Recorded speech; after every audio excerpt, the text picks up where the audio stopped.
Welcome back to Cork Stats, powered by Mayo Media Network here on YouTube, presented by Jock MKT, the very best brand new daily app meshing Wall Street with Main Street with 161st Street. Download that bad boy for free. Use the code MMN and they're going to match you up to $100. If it's free, it's for me. But we're not just going to talk it, we're going to do it. That $100 is more than enough to get involved in the game. Welcome aboard, everybody. Make sure you like the channel, hit subscribe, all that good stuff. Rate, review, and subscribe to the audio-only version of the pod as well. Welcome back to the thing that we do, me, you, and the Cork Stats crew every day, Monday through Friday, bringing you the 3 pillars of profit in MLB. Doing Jock MKT, that's your daily DFS, moving over to fantasy, something a little different every single day, and then finishing up with a read of the MLB betting board, getting paid every single day, and the green screens are starting to roll in. You know, the MLB MA algo feeds on data the way plants feed on sunshine, and the more games we get, the more accurate we're going to be. We are really starting to print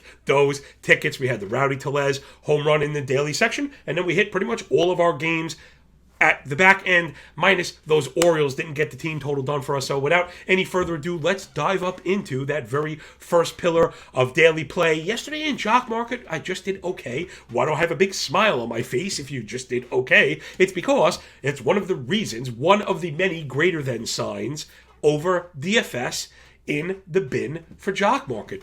I was okay at best, probably. Half of my players absolutely stunk. What happens in DFS when half of your players absolutely stink? You get a 0 and you are a loser. That's an L7 on the forehead. However, in Jock MKT, if you're okay half your players and bad half your players, you end up flat, which is awesome. And that's why I'm happy, because we were just okay yesterday. Just okay. Orioles had a couple of base hits, but we didn't get the power and the runs we were looking for. But because they were cheap, they still returned a profit. And again, like I said, we ended up flat. This is a really good lesson that comes from trading. It also applies to betting and a lot of things out there in the rest of your real life. There are 4 possible outcomes in any risk venture.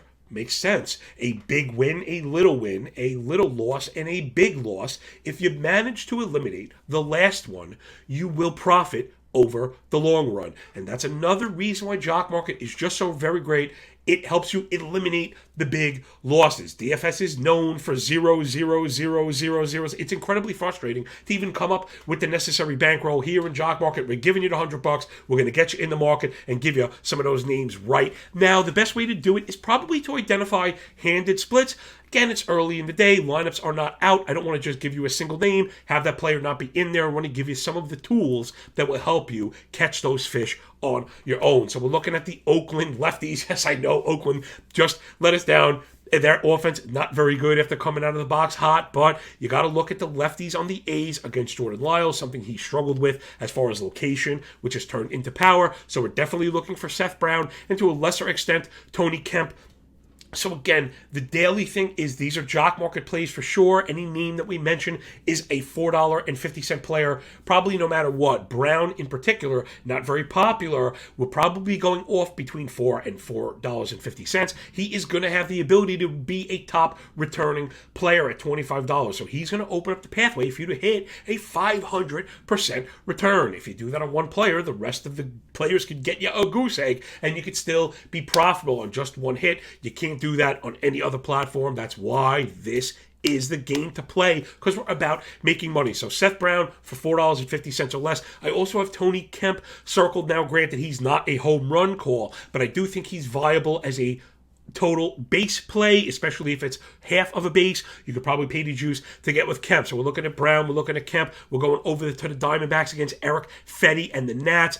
We want Christian Walker, Pavin Smith, and my boy Seth Beer. I'm going to be rolling these guys out every single day because they're so cheap. Again, in DFS, when the entire world keys up on a free square, like they call it, it turns into 100% ownership and nobody profits off it. I mean, what is the point of that? It's kind of silly. In Jock MKT, the free market determines the price, and if a player, let's say Seth Beer, that we like but should be cheap, becomes very expensive, let's put a real number on it. Again, me never just leaving you out in the cold. let's say $5. If Tony Kemp hits $5, you draw the line. I like to think of these things. Think of $3 as a poor player, $5 as a good player, $7 as a great player, and anything over $8, I ain't paying. I got really deep pockets and really short arms, and that's the way to stay paid. So stay up sharp in the jock market. You even get in early in the day and place these bids. If they hold, you get it, and if not, you let it go. No big deal. The market will present us more opportunities tomorrow. Let's head over to the Toronto and Red Sox game against, I used to be my boy Nick Pivetta, but again, the long ball is an issue. The Toronto offense is awesome. Give me Vlad, give me Springer, and even give me Chapman. So a guy like Vlad is very hard to get if you have an $8 ceiling, but sometimes he sneaks in there. So you could put a $7.50 bid on one Vlad share.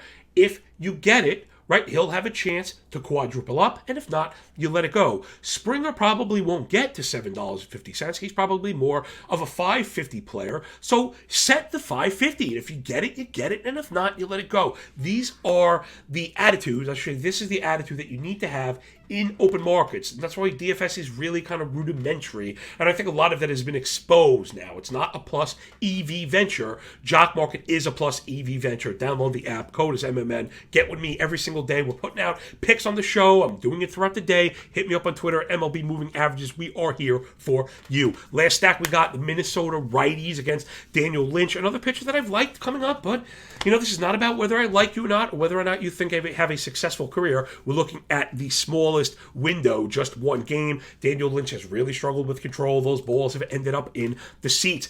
The reason I like this one so much is Jorge Polanco, one of my favorite, value players coming in. If he's under $5, you're going to smash it. The other players I like are really where I get excited because they're players that the public is not necessarily on. We could get them at that $4 mark or below, which opens up a possibility for a 600% return. But more importantly, forget the upside. I don't mean to be selling people on the dream. Realistically, what we're looking for is to pay $3.75 on these guys and have them triple, which is really a lot more realistic to end up in the top third, right? Having checked a lot of the boxes, being in a good split against a weak pitcher. So we're looking at Gio Urshela and Garlic. So that's not on the pizza, but in the lineup. Sorry about the dad jokes. I think it's part of this golf shirt I'm wearing. It's something that just kind of makes you want to tell bad jokes. So give me the Oakland lefties, Brown and Kemp. Arizona fly ball guys, Walker, Smith, and Beer. Toronto righties, Vlad, Springer, and Chapman.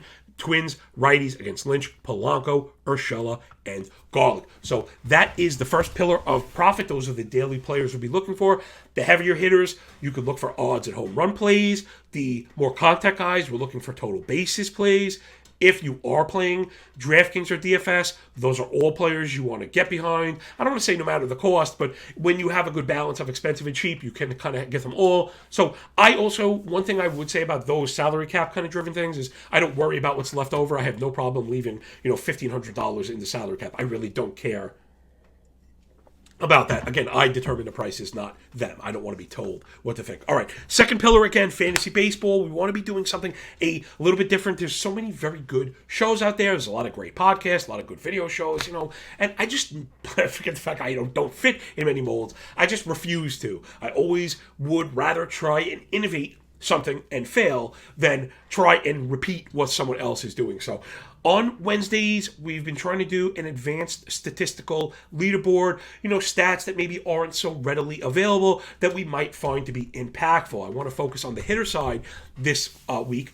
We've seen a deadening, I don't want to say deadening of the ball. I'm not trying to blame baseball, but a deadening of power, right? A lessening of power. That's an objective fact. We've seen a lot of barrels not have the impact that we'd like them to. Balls at the crack of the bat. Again, these are anecdotal, but these are also professionals. We've seen reactions from hitters and outfielders alike thinking balls were gone and have them not be. Almost the opposite of the reaction we saw in 2019. Pop-ups that outfielders thought they were parking underneath, and the ball would just keep carrying and carrying and carrying and carrying until it was in the seats. So I don't know if it's the weather. I don't know if it's the ball. I'm not looking to blame anybody. We just have to get to the bottom of this.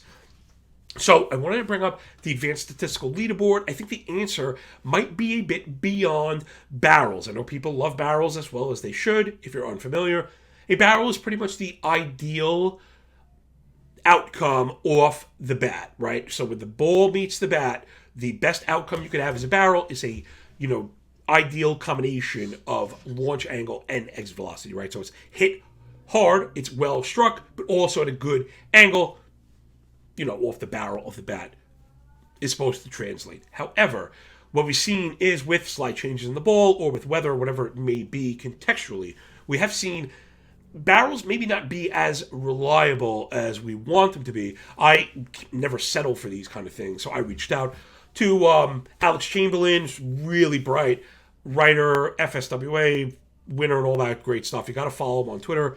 Really, really bright dude. He puts out his pitch leaderboard with I'm attached, to at the hip. And what he was saying is, and it makes sense, impacts of the ball impact the point of contact. So when we saw more spring in the ball, we were seeing it come off the bat faster. However, they also raised the seams, which meant it was flying off the bat faster, but when it was in the air, it wasn't carrying as much. So there are different variables here that we don't want to overreact to. But my point is, we have already seen barrels not tell the whole story, so that is my first inclination. That's where I want to go, and I want to share some of this with you. So here we go. Let's do some of these visuals. All right, I've got my 4 favorite advanced statistical power stats up. So I know you see barrels on the left. I'm going to talk you through it for the audio only guys. I have the top 15 or so in barrels. Then blasts. Now, why blasts are important is, as we've seen barrels fail, blasts are the ideal subset of barrels. They're the barrel of barrels, or as I like to say where I come from, they're the Cadillac of barrels. So the barrel leaders so far, few guys that you might expect: Stanton and Judge, Jose Abreu, Joey Gallo, Pete Alonso, Vlad Guerrero. Yeah, that's not why I brought this up for you. It's the other names we want to focus on, and it's not to say because they've done this so far, you have to jump at them. But because of the sharpness of the market and the availability of information, people are hip to these things sooner and sooner. So you need to be aware of it sooner and sooner, at least to point you into a spot for deeper investigation. So the other names on this list: number 1, Joe Adell; number 4, G-Man Choi; number 6, Eugenio Suarez; number 7, Brandon Nimmo. Also on the list, Brandon Crawford, Javier Baez, Mitch Haniger. Those are all guys you want to be looking for. Now, Baez maybe didn't belong on that list. Other guys are players you want to be trying to acquire. Again, not to break the bank, just kick the tires. G-Man Choi is on the strong side of his split. He's playing every single day against righties. He is mashing, and you might be able to get him on the waiver wire. I mean, this guy is doing things. Another name, Eugenio Suarez. We saw the rebound second half last year. Now he's putting up a 24% barrel rate. If you believe in continuation, that could be a guy. Brandon Nimmo, really forgotten in the Mets rotational shuffle, looking really good as well. Same to be said for Brandon Crawford. Keep an eye on those guys. Let's move over to blasts. A few more of the same names, right? They do kind of describe the same thing, but there are a couple of new names on there that we wanted to highlight. At the top of the blast list, G-Man Choi, that Eugenio Suarez and Joe Adell. A little bit of validation there. Circle those players. Sean Murphy in the top 6. You got a catcher in there. You know fantasy production is low. From the backstops, you gotta go after Sean Murphy. He's gonna be hitting 3rd or 4th in that lineup every single day. He might even be the DH on the day he's not catching. That offense is not very good. Patrick Wisdom on the list, maybe expected. Wilson Contreras, maybe expected. How about Christian Walker at the bottom of the list? Also kind of discarded in the shuffle in Arizona, playing every day. We know the power is there.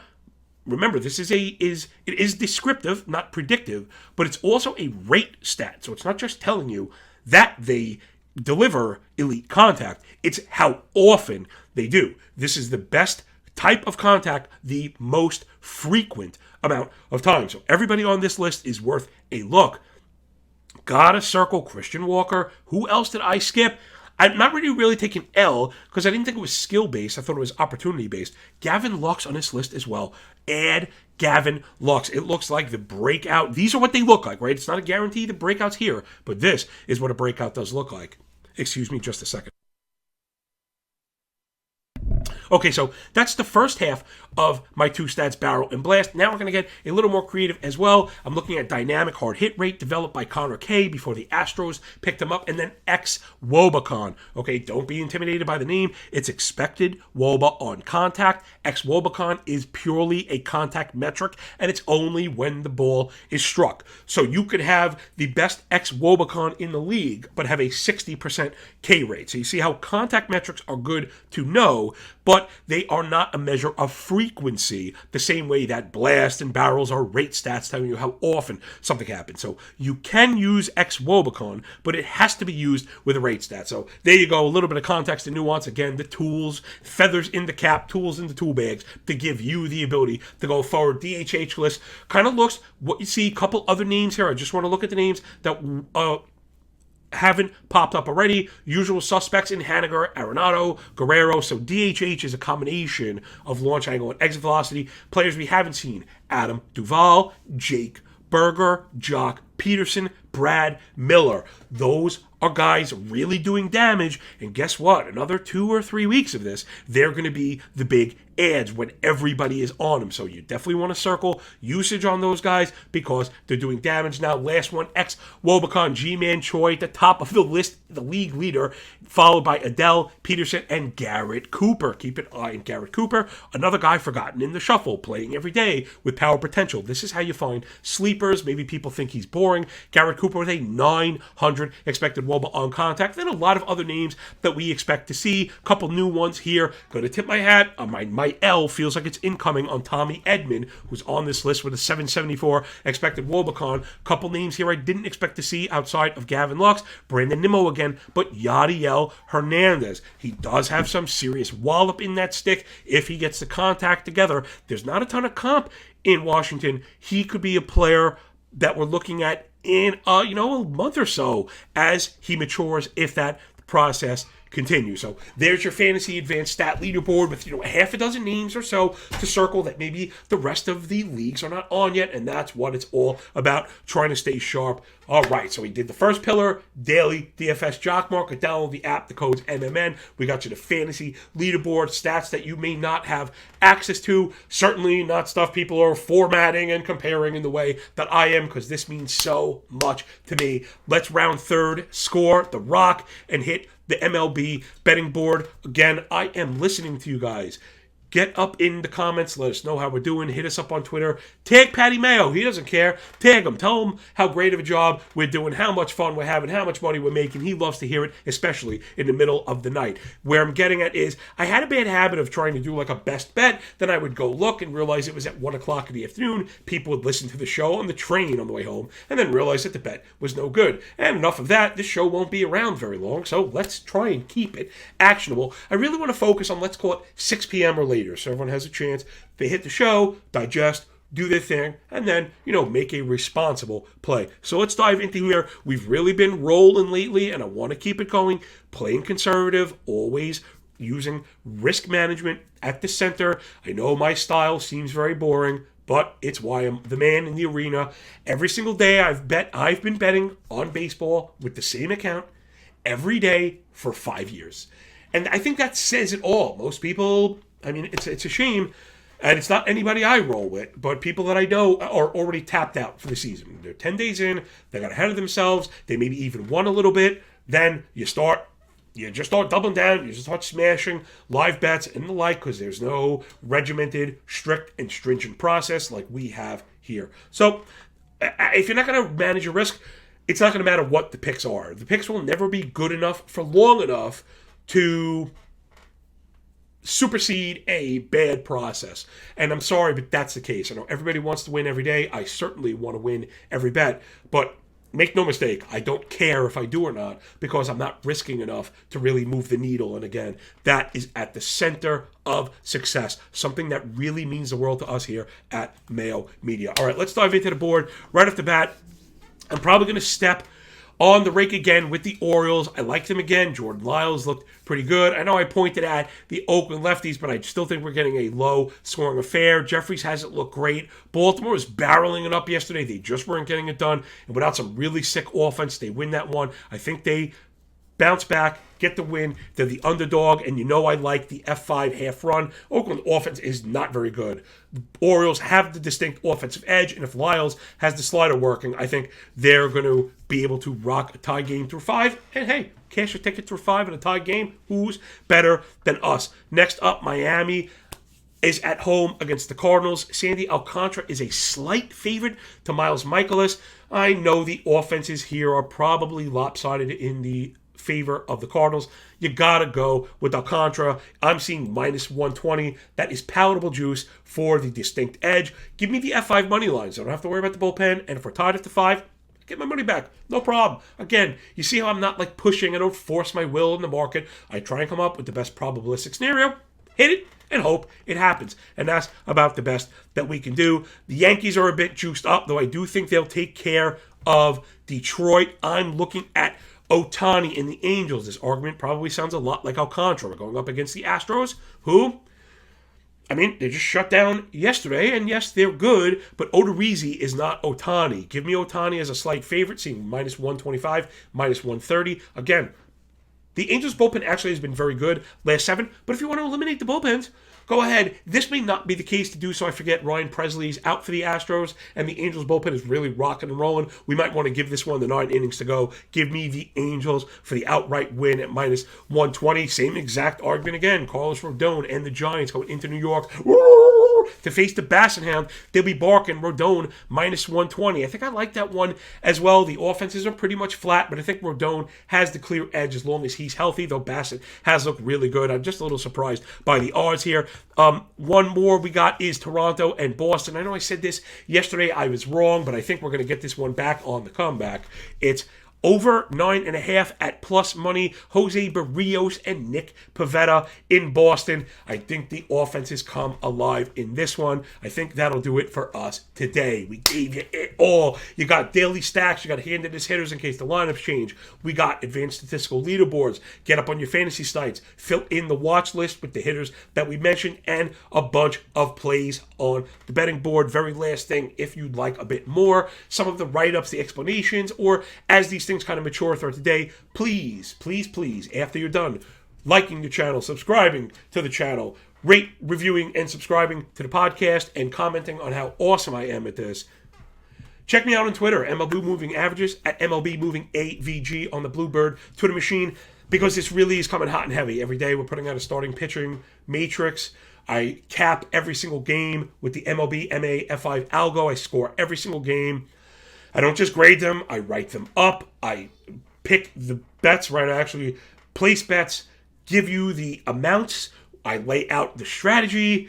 Then we do a pitching rankings for every night for daily going on, plus jock market and home run calls, plus implied team totals. I mean, all that. And if you hit me up, I'll send you the bag of chips. So that'll do it from the big dude with the big mouth from the Big Apple. Thank you, Patty Mayo. Thank you, everyone out there, allowing me to platform to, give you my unique combination of loud noises and baseball. So from all the ladies and gentlemen at Mayo, MediaNet, and Cork Stats, remember, download the Jock Market app. The code is MMN. $100 for free. If it's free, it's for me. But all kidding aside, that $100 is more than enough. You will not have to use your own money whatsoever. That $100 is more than enough to do damage. Buy single shares of the players I mentioned and let the profit roll in slowly. Stick with the show every Monday through Friday. Hit me up and we'll get you to the finish line. Wow. I'll catch you on the flip side, everyone. Check you tomorrow. And remember, when you work this hard, it feels a lot less like luck, don't it? Damn right it does. Peace.